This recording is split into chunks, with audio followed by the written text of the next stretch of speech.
you would put in a half moon shape of cobble bars. Okay, so you would basically put in the cobble, and then you would use your machine then to bed it in so that it wouldn't move, it would be structurally sound, and you're forcing the river into a much narrower channel. And what you would then try and do is design a really pretty riverscape that would give you a sinuous pattern coming down through the centre. You would then have artificial banks that you would put in. Jackie would then advise, or an ecologist like Jackie, what you would plant that with by way of natural vegetation. So what you'd have here is, you'd actually have vegetation with the river and the banks of gravel, with the river flowing through that, rather than the situation where you have a canal. So that would be that's one way that you could solve that. And that would also mean that the flow, when you get a flood, that gets flooded out. It's not any sort of blockage. It's designed so it's below the actual flood level that the flood engineers are worried about. So with 35, 40 centimetres of water at the dollar, you don't even know it's there. Then the water level will drop and suddenly you have the river back. So that's the idea, is that it's below the datum point, below the point that they're worried about. That's what they did in the dollar. Yeah, exactly.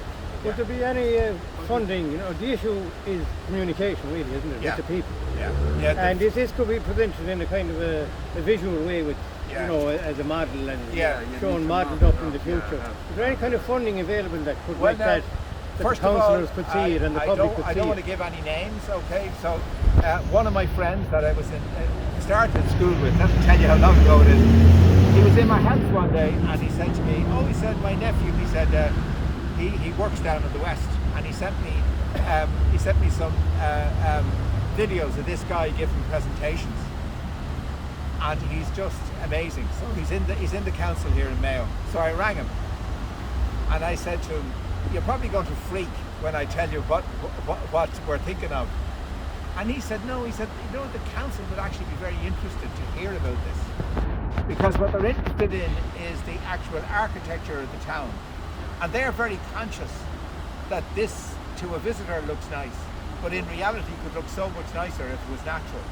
So you actually have a situation at the moment where you have Lawcrow, that I know because I contacted them, are very interested. You have the council that's very interested.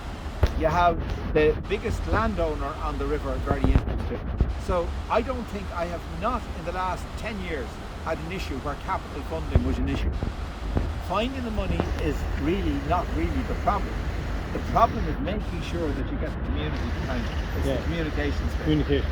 But I don't think, from the bit I've done now, and then as I say I had to pull back because I'm very busy, but the bit I did encouraged me greatly that if it was properly packaged, people would be really interested in this as a concept. Particularly the idea that you could have a quality 5 river here with ranunculus and all these banks of gravel, that you could have them in the middle of the town as well as the top of the mountain.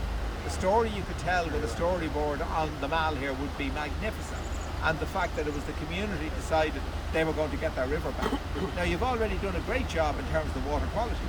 The water quality is improving all the time. It doesn't look it because of the fact that physically it's constrained within the walls. And we also have to deal with that. Oh yeah, there he is. It's yellow, but it's a grey mark there. Well, the tree. Oh, there it is. Grey mark there. Dipper. Yeah, the tree.